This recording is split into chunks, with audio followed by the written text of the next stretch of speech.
I'd like to call to order the December 13th regular meeting of the Mobile County Commission.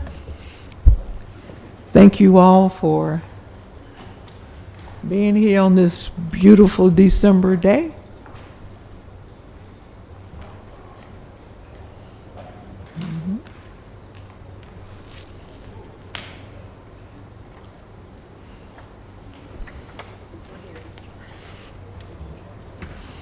As always, we're so happy to see Chaplain Snodgrass, who will come and bring our invocation. He is always so encouraging. Let us stand for the invocation, remain standing for the Pledge of Allegiance. Let's pray together. Dear Heavenly Father, this morning we thank you that you know each of us and that your plan for us is perfect. Lord, grant us the grace that we need to accept all that comes from your hand, for it is in you that we live and move and have our being. May your perfect work in us bring you the honor and the glory that you so richly deserve. Lord, in this Christmas season, we celebrate the very essence of your plan, Emmanuel. Lord, may your presence and peace rest upon every home represented here today, so that we may have a truly Merry Christmas. In Jesus' name we pray. Amen. Amen. I pledge allegiance to the flag of the United States of America and to the republic for which it stands, one nation, under God, indivisible, with liberty and justice for all. Amen. Alrighty. So do we have any speakers this morning?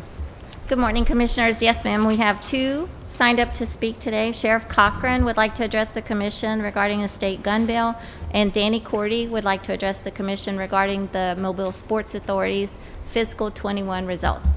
Okay. So, Sheriff Cochran.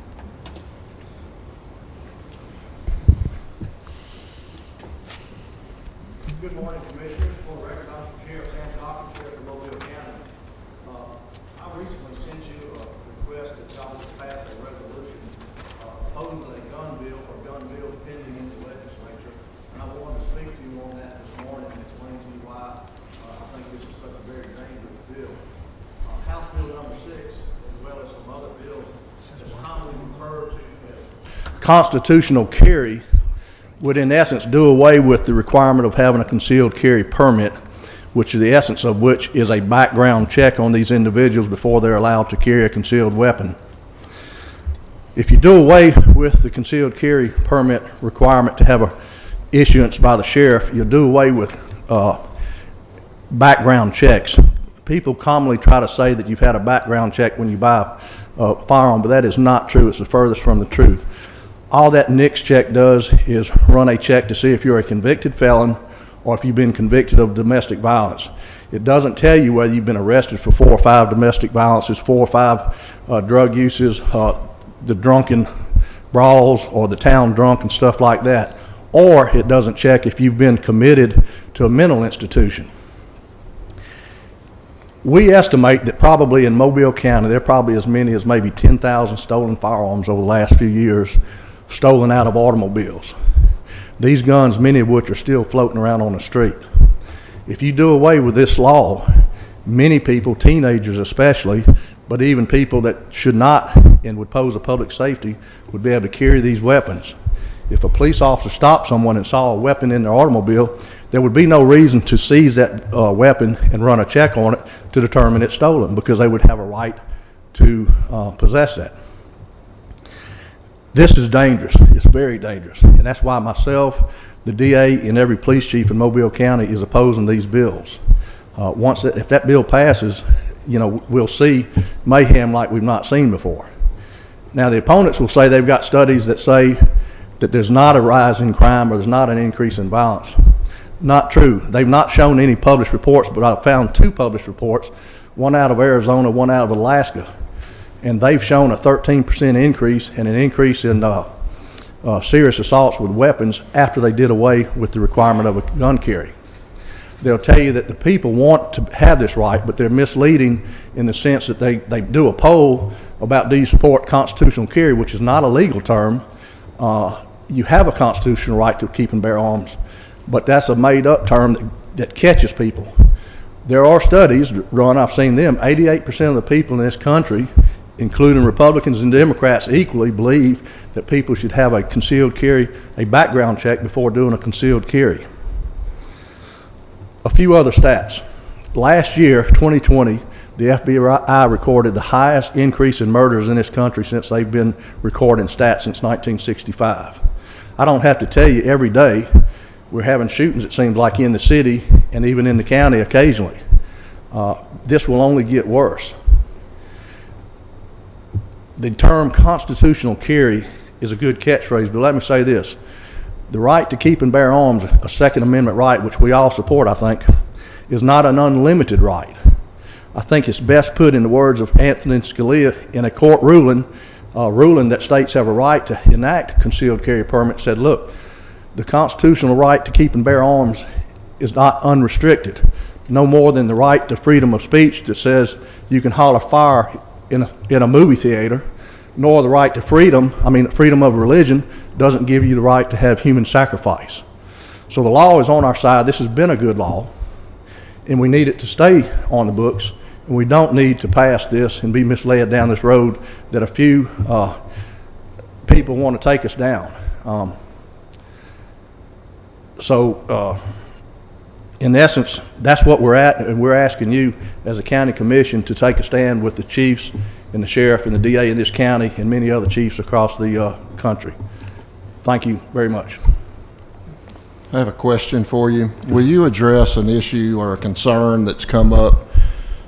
Can you explain to us exactly what that money that you raise or that is made off the pistol permits, what you spend that money on, and if you do know? Yes, sir, I can tell you several things. We issued 63,000 permits in Mobile County last year, but we turned down 700, and those 700 would be the very people I spoke about that do not need to be carrying a concealed weapon in our restaurants, in our clubs, and sports bars. But that money, as you can do the math, brings in about $1.2 million a year. That money is discretionary, some would say, but we use it on several things that probably are not discretionary. One of the biggest things that jumps out is the $13,000 a month we pay on smartphone fees, something that could very easily be put in a budget. It gave us the opportunity to test smartphones out several years ago to see what type of tool or benefit it would be to officers in the field to have things like smartphones. Now it's a must-have type situation. We use that money to start the drug testing program in Mobile County Public School systems. We provided the first seed money that got that program started. We, of course, buy all kinds of police gear and things like that. We can use it for undercover drug purchases of narcotics and stuff. And the list just goes on and on. The Yellow Dot program for seniors that are, that may become disabled to provide that support, that program. All those funds are audited by the state auditors I think it's every other year, just like all of our funds are. And so it's not a slush fund or anything like that. No one personally benefits. It goes towards training of our officers. And again, I think we've proved that we've got one of the best trained police forces in the Southeast, and it's because of a lot of ability to train and get experts and to get our supervisors and administrators together. Thank you. Thank you. Sheriff, and just in terms of, since Commissioner Dewitt brought up about the fund, just for clarification, the total amount that it's approximately 63,000 permits per year that are issued. Is that correct? That are current. Some years you can have a permit from 1 year to 5 year, but there's 63 current. So you can estimate that it brings in about 1.2 something million a year. And so approximately 1.2 million a year is expended on all the programs that you... Some years will be higher, some years will be lower. Okay. Depends on the need. When the COVID struck, we didn't have funds to support us initially, and so that was some of the funds that we could reach out to. a few years ago when the county was cutting back on things, we bought some, I believe we bought some automobiles and stuff out of the funds. You know, when things get tight, we can rely on that while it's there. It's not there to supplant the budgets, as you well know, but in reality, it does supplant our budgets from time to time. Okay. That's all the question. I see where Representative Shane Stringer has joined the meeting. I don't know if he would care to offer a few comments, since this is, I know the sheriff has requested that the county commission Pass a resolution. that in opposition to permitless carry. Permitless is the carry. real term to be And I used. think, and certainly there's a compelling, the argument is compelling, but I like everything. I know that there's another side, Sure. and so I think certainly before any action is taken, you know, Yeah, it would and of course, only the be biggest fair, thing is safety to officers and safety to our citizens is number which one. is, of course, money is safety is irrelevant. number one. We, you know, you won't find anybody on this commission who is not in support of safety, public safety, but also safety for our law enforcement and first responders. So we're totally behind that in any way that we possibly can be. But I think if the commission is I have no agreeable, issue with, I would love to hear what Representative Stringer's about his bill and his thoughts on And I think on this that. County Commission Association has already took a stance on this as well. Yes. Thank you, Commissioner. okay, thank you, Sheriff. Okay, so we invite Representative Stringer. Basically, what we've heard the sheriff's position, we'll hear Representative Stringer's position, and then we'll do whatever we have to do. This is not a debate between the sheriff and Representative Stringer. We're just going to hear them out, and then whatever we want to discuss among ourselves. Right, and it may be that if today we're not ready to take action, then I don't know when this is, what sort of timeline this is on. Maybe Representative Stringer can tell us. The as far session as- starts January the 11th, so we still have a little while. Okay, all right, thank you. Good morning. How are Good you? morning. I'm blessed, thank you. Good. Go ahead. Thank you for having me. I'm just going to say the bill that I'm carrying, the Constitution Carry Bill, is pretty simple. It's if you're legally allowed to purchase and own a gun in Alabama, then you would be legally allowed to carry it without a permit. This bill does not do away with permits. A lot of people are misleading that we're getting rid of permits. We're not getting rid of permits. I've done a lot of homework on this bill before carrying it or addressing it. I've reached out to sheriffs in all of the states that have Constitution carry. Almost every state that has it, the permits did not drop. Some dropped, but not much. I do not think that this is going to have a major impact on the money that comes into the sheriff's department. A lot of people are going to continue to purchase their permits to cross state lines. At some point, there may be an issue where the U.S. Supreme Court deems that permits are unconstitutional. At that point, then it could have a major impact on our funding, but that is not happening at this time. Alabama is already it's already a state that you can open carry state.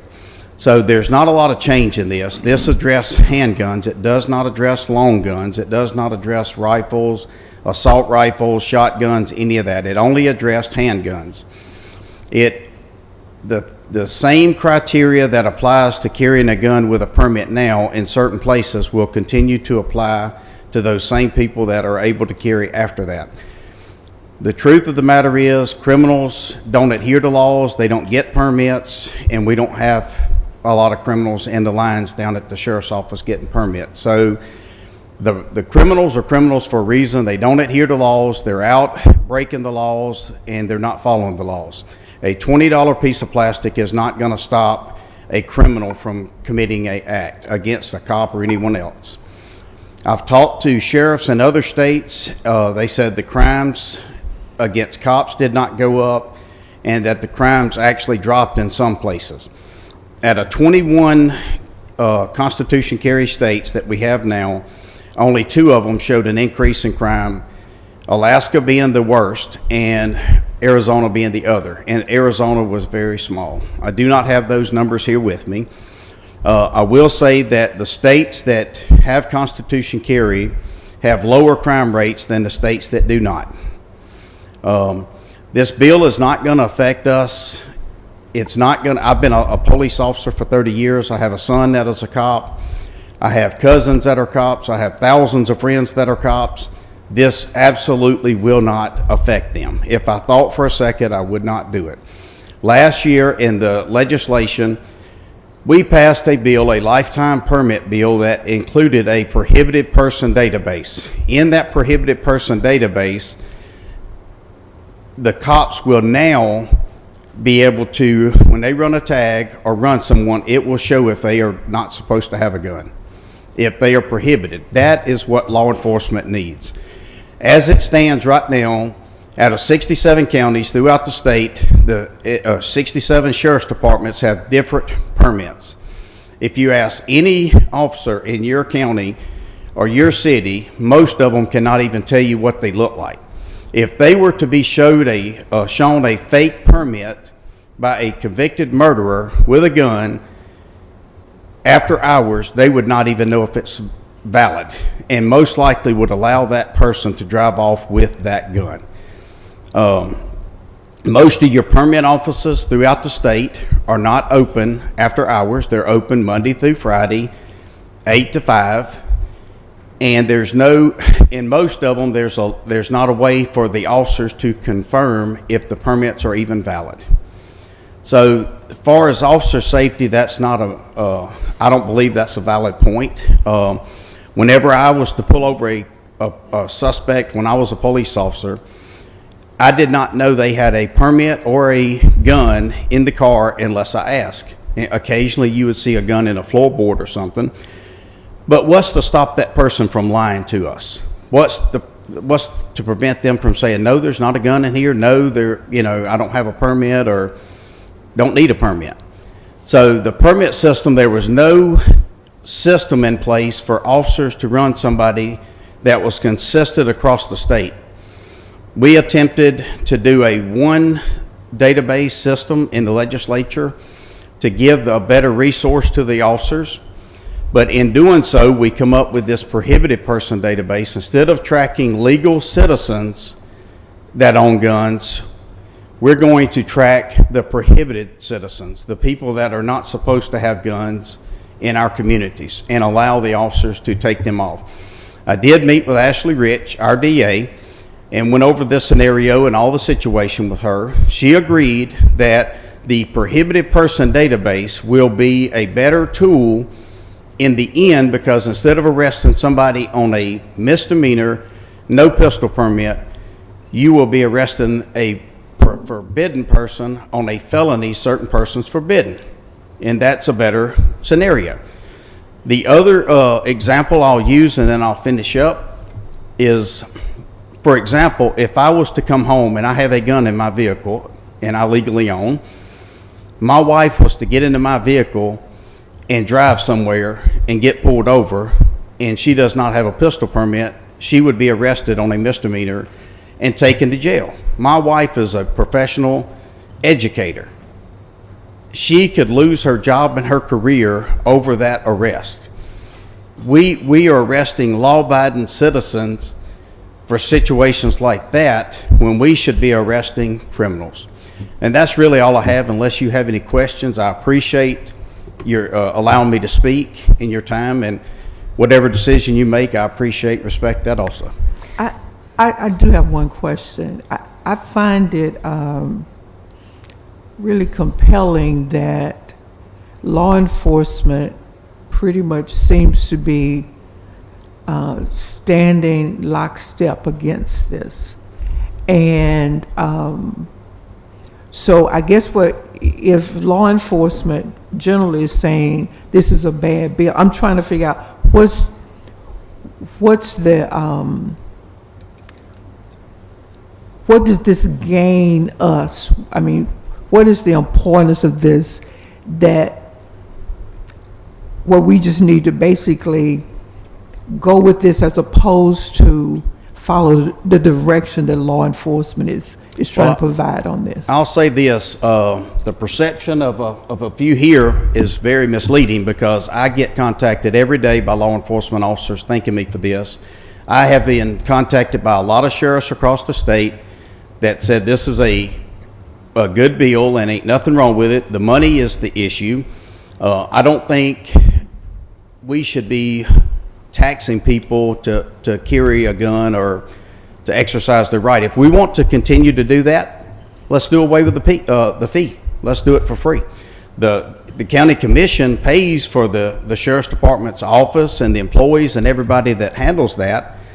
So the importance is we have done polls, and 71% of the people polled believe they should be able to carry their weapons without a permit, without getting permission from the sheriff. That's where the importance is. We, as elected officials, represent the people. We have to step back sometimes and take away our opinions and what we believe or want, because we represent people. We represent our constituents, and that we should do what they want. And that's exactly what I'm doing here. And I even explained that to the sheriff. I agree that he is doing some good things with the money. The Yellow Dot program and the phones for the officers, those are good programs. But, you know, if the sheriff's departments need better funding, then we need to find ways to better fund them. But shouldn't be through the legal, law-abiding citizens is not the way we should be funding it. The law enforcement, if we could poll them, you would see that it ain't as big of a majority that you would think. Okay. I have a question, and something the sheriff mentioned that is a concern, I think, and that is if there is a weapon that's, say, in the floorboard of a car that's been stopped, does this, if your bill were to be approved, then the law enforcement would not have the ability to check on that weapon as to whether it was the person had a valid. I mean, there's no permit, so that there would be no reason to check, I guess, at that point. So anybody, I think that is maybe a concern, because if, at least from what I understand with the law the way it is now, or with the permits that are being issued now, they can't, if that person, if it's determined that's not their weapon, and then that would be reason to potentially bring them in, or if they have other charges. You'll have to forgive me. I don't understand all the ins and outs of what happens when a stop takes place, Yeah. and if a weapon is discovered. But I guess what the concern is that the law enforcement's hands would be tied to be able to address an issue of a gun that shouldn't be in the possession of that person. There's two answers to that. One, the prohibited person database will address that. The prohibited person database, if you run someone in that car and they're shown not to be on that prohibited list for whatever reason it is, if there's a gun in their car, that's your probable cause to search their car and to address that. The other is law enforcement has been conducting investigative stops since the beginning of time. We do it at this time, and not necessarily for guns. We do it for drugs. We do it for anything. We hold people on the side of the road sometimes for 30 minutes to 2 hours, conducting investigative stops. So this will not take away that tool. Alabama is already an open carry state. The only two places that you cannot carry your gun legally without a permit is outside, if you cover it up with a jacket or some other clothing, or you put it in your car. That don't make sense. I mean, that is the only thing that we're taking away is you're going to be able to carry your gun in your car, and you're going to be able to carry it on your person's covered. As far as locations, courthouses, any schools, anywhere that has signs up that you cannot carry now, you will not be able to carry then. So this is only going to address a very small amount, and that is basically carrying in your car and covered. I think something that you said did is an issue of concern, if that's indeed what's happening, that if someone has a permit to have a weapon in their vehicle and somebody else is actually driving that vehicle and gets stopped for whatever reason and that weapon is discovered, then you used your wife as an example. Is this sort of thing happening? Are people being... Absolutely. Well, that was a question I had. Do you have any statistics on how many innocent people who just happened to get in their husband's truck and drove off and got arrested and convicted for no pistol permit? Do you have any No, I haven't been statistics on keeping that? a track of the calls that are coming in, but I can start. I mean, it seems like somehow or other the law, and maybe this is a state law issue, should address that. Yeah. That if there are those people who are innocent and maybe not even realize that there is a weapon in the vehicle, and somehow or other it's discovered, they certainly shouldn't necessarily be held liable for that and for not having a permit themselves. There's must be a way to address that. Let me say this, and I think Shane, Representative Stringer, being a law enforcement officer, and the cops that sit at the top of the gallery today will tell you, I was a cop for 25 years. I've never pulled somebody over and found their husband's gun under the seat and put them there's a lot of officer discretion involved in that. But, you know, but that's the concern, though, that, but I'd like to see some statistics if you could get them for me, how many innocent people have been. But I had a couple questions if you're done. go ahead. Number one, I guess, who's going to create and manage the forbidden persons database? Aaliyah. Okay. Are you aware that like 10 years ago there was a law passed for a scrap metal database, and as of a year ago that database is still not being... Yeah, and I'm also maintained aware or that ran? there's a sex offender database that we put them in charge of, and it works. So, you know, I understand your concern there, but the sheriffs may not have any confidence in Aaliyah, but I do, and I believe that they will get the job done. We have monitored that progress, and we're continued to monitor it. And I guess the other question I have is, if the purpose of your bill is not to get rid of pistol permits, then what is the purpose of your bill? The purpose of the bill is to not make it a requirement. It should not be a requirement. So to get rid of pistol permits? You can say what you want to say, but no, absolutely not. It's law-abiding citizens that are legally allowed to purchase and own firearms should not have to get permission from the sheriff to carry their guns. That's all. Thank you. Thank you. Alrighty. We have one other speaker signed up. It's Danny Cordy with Mobile Sports Authority. Nobody's going to be here to dispute what Danny has to say. Thank you, Sheriff, for the setup. Thank you. Good morning, Madam President and County Commissioners and staff. Thank you for allowing me to come in front of you today. Danny Cordy, for the record, Danny Cordy, Executive Director, Mobile Sports Authority at 301 Government Street. What I'd like to do today is kind of tell you about what our fiscal 21 was all about. As you know, our fiscal year runs concurrently with both city and county with the October 1st year, and today I'm here to report that we had a very good fiscal 21. The Mobile Sports Authority attracted, supported, or hosted 31 sports events during the recently completed year that generated an estimated $22.4 million of economic impact to our area. And that is substantial because it's up from the COVID year of fiscal 20, where we hosted 21 events that had about a $7.6 million economic impact. So as you can see, sports tourism has really come back strong post-COVID, and we believe that's going to continue. The 31 different events involved 18 different sports, including all age brackets, and it comprised basically of events such as cross-country, gymnastics, volleyball, basketball, football, cycling, even a turkey calling championship, and an ultimate frisbee tournament. So again, we try to run the gambit on the different types of sports. Of the 31 events, 17 of those are either first or second time events for us here in Mobile County, with 14 of those 31 being youth-oriented. And when I say youth-oriented, that means some or all the participants 20 years old or younger.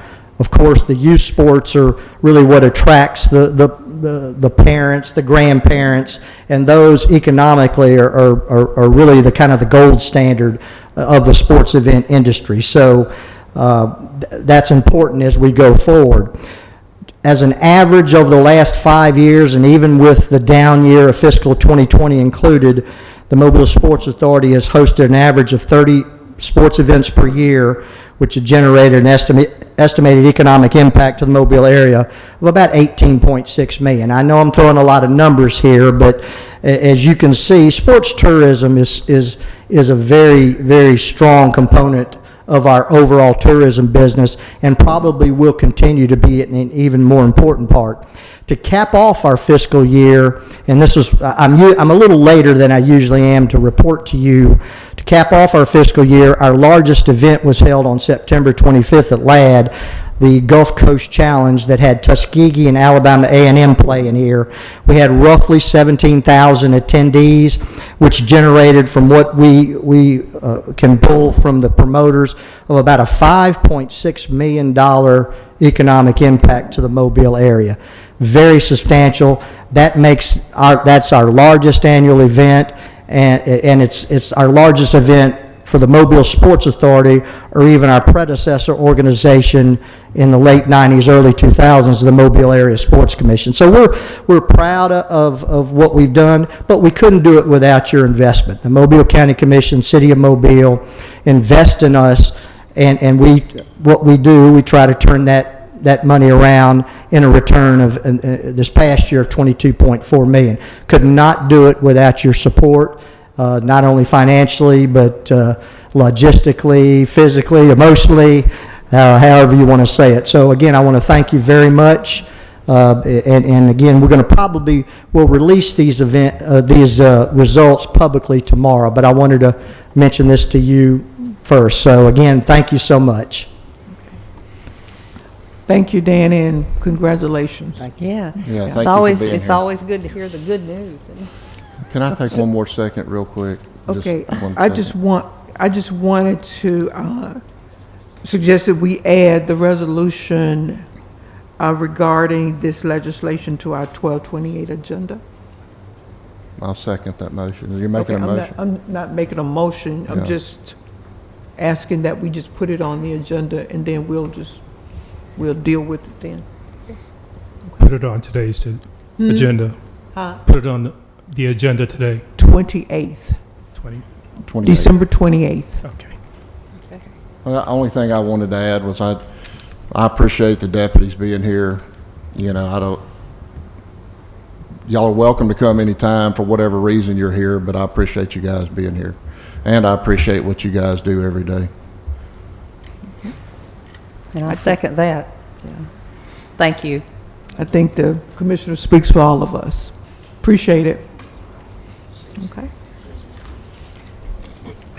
And Shane and Sheriff Cochran as well, thank you guys for being here. Absolutely. Thank you for what you do for our state and our community. People may not always agree, but I think in their hearts, everybody is trying to do the right thing. They're trying to do it for the right reasons. Yeah. And I think everybody concerned here is looking to improve the safety of not only law enforcement, but the citizens. So I appreciate, sometimes it's good to have a difference of opinion. You learn. Okay. Did we cover all the speakers? No one else has signed up to speak, ma'am. Okay. All righty. Mr. Hodge. Okay. Number one, approve the minutes of the meeting of November 22nd, 2021. So moved. Second. Number two, approve the list of claims. So moved. Second. Number three, approve appropriation contract with the City of Sims in the amount of $15,000 from District 2 funds to purchase body camera equipment for the Sims Police Department. So moved. And I want to make a little comment on this. It was in no way questioning that you had done your research and knew. I just had a simple question that's been answered now. And so with that said, I second the motion. Thank you. Number 4, approve a professional service agreement with Hotel and Leisure Advisors, LLC, to provide a feasibility study related to the potential development of a water park at Mobile County Sportsplex. The contract amount is $25,000 with additional travel, subsistence, and other out-of-pocket expenses not to exceed $3,000. Commissioners, were there any questions about this? I know you received the information from Hotel and Leisure Services about the scope of work and what it would entail, but You have any? I mean, this is a feasibility study, I this guess. is a feasibility study. Yeah. Right. Okay, so moved. Second. Number 5, approve a recommendation of the Board of Review for the junk ordinance hearing held November 16, 2021 for the citations as follows. So moved. Second. Number 6, approve an amendment to the sub-recipient agreement with the City of Pritchard regarding the Blight Clearance Project Community Development Block Grant Project to extend the time of performance until June 30th, 2022. So moved. Second. Number 7, approve professional service contract with Impact Public Affairs Consulting in the amount of $11,340 plus expenses not to exceed $2,268 from District 1 funds for professional services to facilitate and administer the Mobile County Community Remembrance Project. So moved. Second. Number 8, approve amendment to professional service agreement with Questica for budgeting forecasting software to increase the fee from an amount not to exceed $34,473 per year to $41,973 per year for an increase in the amount of $7,500. The agreement will change from limited input and unlimited read-only licenses to unlimited input and unlimited read-only licenses. So moved. Second. Number 9, approve professional services agreement with Richard McLaughlin, principal and sole proprietor, for cost allocation plan services related to setting cost rates of the county services. Cost of agreement not to exceed $10,775. So moved. Second. Number 10, approve amending the commission conference and meeting schedule as follows. Council meeting on February 14, 2022. Schedule combined conference and meeting on February 10, 2022 at 10 a.m. So moved. Second. Number 11, approve sponsorship with agreement with Bellengraff Gardens and Home in the amount of $1,000 from District 3 funds for its 2021 Magic Christmas and Lights event. So moved. Second. Number 12, approve assignment to TAG, the Architect Group, Inc., to perform design, bidding, and construction administration services for A4 renovations and IT training room revisions for a fee of $35,000. So moved. Second. 13, approve a change order number 3 with J. Hunt Enterprises General Contractor, LLC, for project improvements and ADA upgrades for Oddfellows Festival Park. If implemented, the change will decrease the contract by $20,925.50 to delete an unused allowance. The new contract total will be $1,647,103.50. So moved. Second. Number 14, award bid to Rogers and Willard, Inc. for Mobile County Annex 4th floor build-out for the total bid in the amount of $2,830,956.40. Question, this is Tyler. How long will this, what's the timeline on this? We should, we anticipate having this complete by the end of next summer, Commissioner. And of Okay. course, that depends on the bidding climate, which seems to be improving. Okay, and materials and all, is that improving? Yes, Construction? ma'am. We haven't had a lot of trouble getting materials because our materials are typically kind of basic, drywall, paint, and I think there have been some trouble getting particular colors, which I don't understand in paint, but for the most part, we've been able to get materials, maybe not quite as fast, but it hasn't been a substantial holdup. Okay, thank you. I need a so moved. Second. 15, approve appropriation contract with Soccer for Life in the amount of $5,500 from District 1 funds for operational expenses. So moved. Second.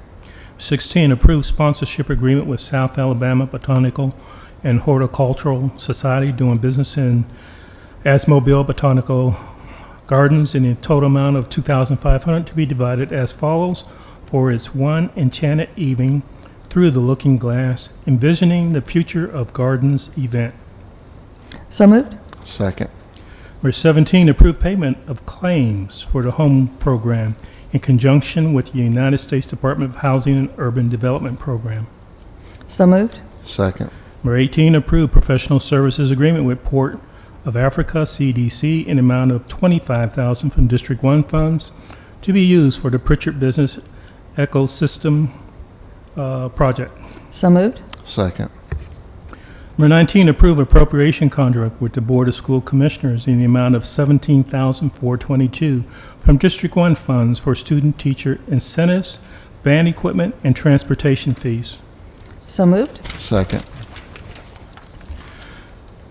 Number 20, authorize sub-recipient agreement with Habitat for Humanity of Southwest Alabama for the term of December 13th, 2021 to March 31st, 2023 in amount of up to $100,000 of Community Development Block Grant funds to provide a homeowner home emergency repair assistance.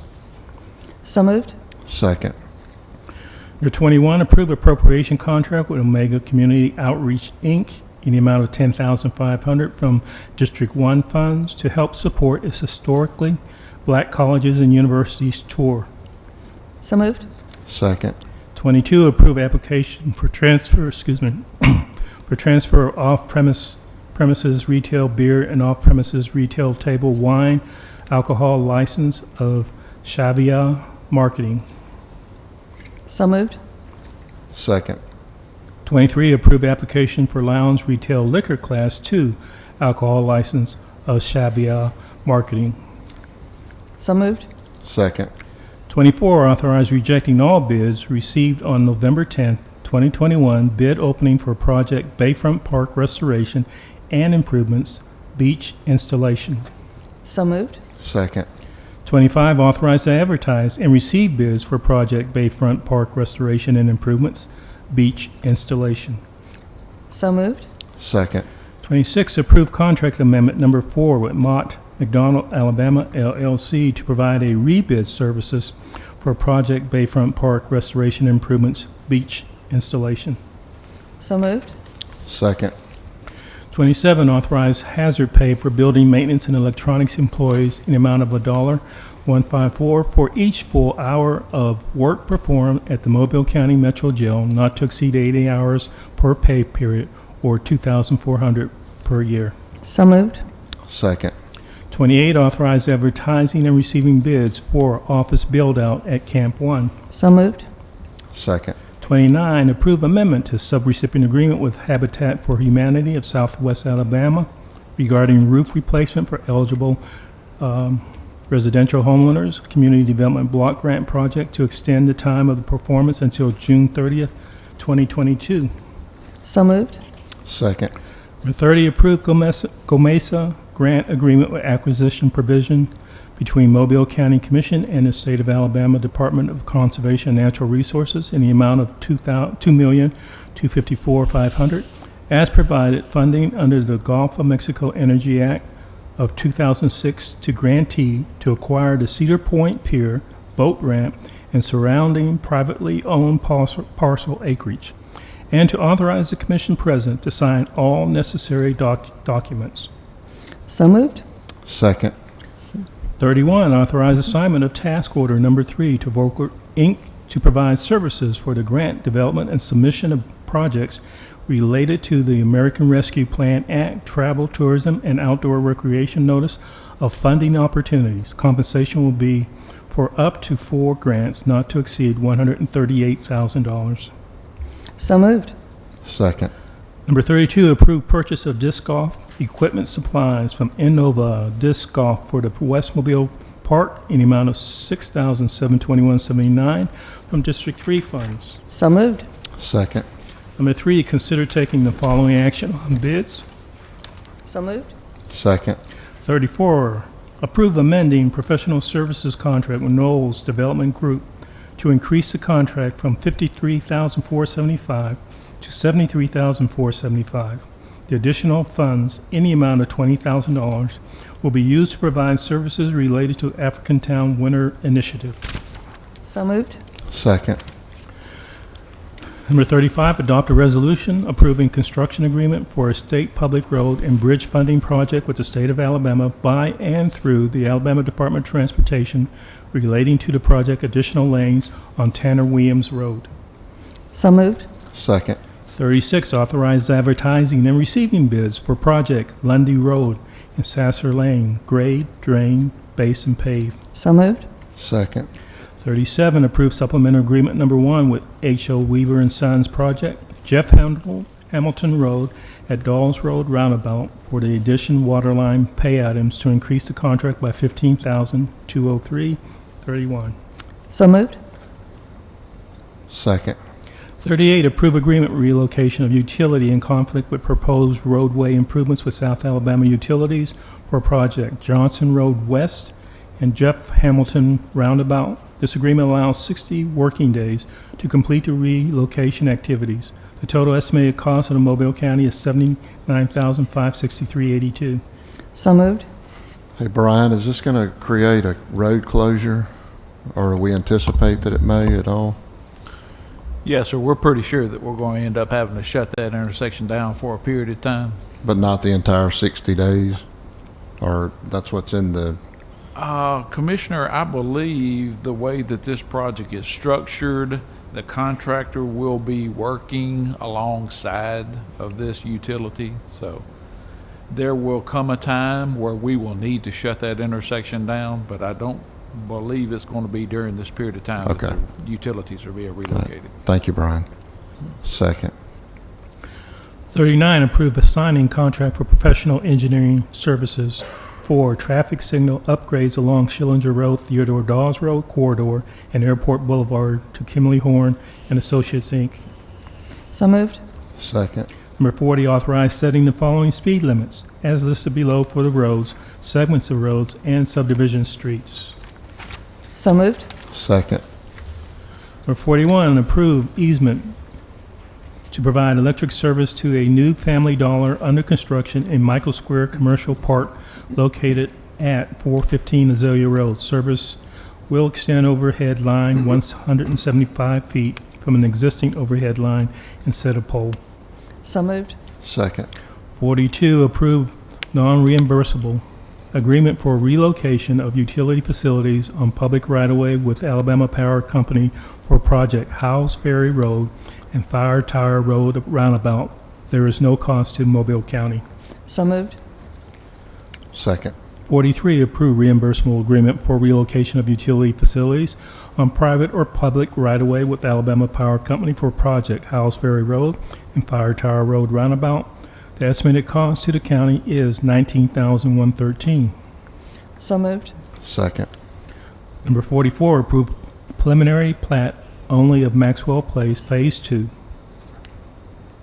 So moved. Second. 45, adopt a resolution authorizing the acquisition of certain real property by eminent domain for project Dawes Road Additional Lane, tracks 9, 10, and 11. So moved. Second. 46, authorize advertisement for adoption of amended Mobile County subdivision regulations. So moved. Second. 47, authorize acquisition of property and acceptance of right-of-way deeds and/or easements from the following property owners for the following projects. So moved. Second. Number 48, approve right-of-way and/or easement agreement for Track 2 in the amount of $11,600 and the amount of $6,130 for temporary relocation expenses for a project Sunset Road Bridge replacement. So moved. Second. 49, approve final plat of Kings Branch subdivision, Phase 2, Unit 4, and accept road right-of-ways as shown on the subdivision plat for the following streets: Meadow Lane North, Monarch Circle, and accept the roads in the subdivision for maintenance by Mobile County together with drainage system as it affects said roads, and the warranty deed for the right-of-way indicated on this plat. So moved. Second. Number 50, award bid to John G. Walton Construction for project City of Sims resurfacing for the low bid in the amount of $445,107.11. So moved. Second. Number 51, award a bid to H.O. Weaver and Sons, Inc. for project Tanner Williams Road widening and resurfacing for their low bid in the amount of $1,654,554.13. So moved. Second. 52, approve subscription renewal for Adobe Photoshop CC for teams and Adobe InDesign CC for teams from CDW Government LLC in the amount of $3,782.10 for the Revenue Commission. So moved. Second. Number 53, adopt a resolution awarding sole source contract to Assessment Advisor LLC utilizing IncomeWorks software in the amount of $58,000 for the Revenue Commissioner's Office. So moved. Second. And 54, authorize preparation and distribution of promotional materials including, but not limited to, printed displays at public libraries and city halls, mass mailings, and other outreach materials to inform Mobile County residents of post-census changes to the district boundaries, voter precincts, and related information. So moved. Second. And 55, commission announcements and/or comments. Well, I think since this is our last meeting before Christmas, I'd like to take the opportunity on behalf of District 2 to wish everyone a very Merry Christmas and safe travels if you happen to be going out of town.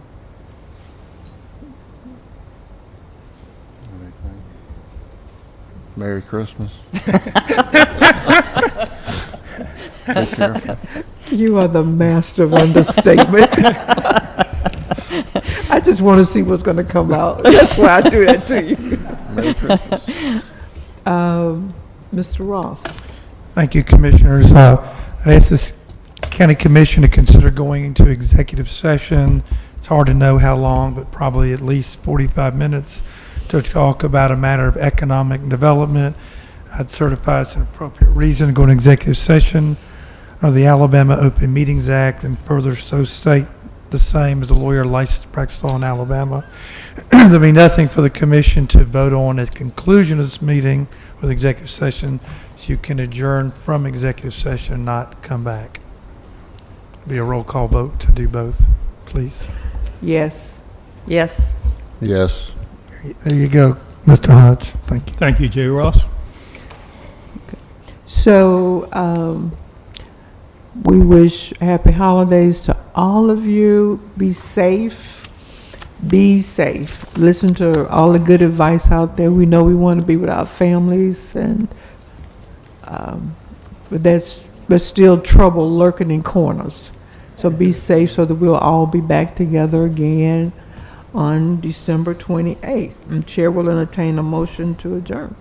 You do? To recess. Recess. To recess and adjourn from executive session. Move to recess and adjourn from executive session. What she said. going to do that in the multi-purpose room for the county administrator. Hold, I need a second. I'll second. Okay. Now, multi-purpose Multi. room? Okay. Thank you all. Which is now the assembly room, if you read.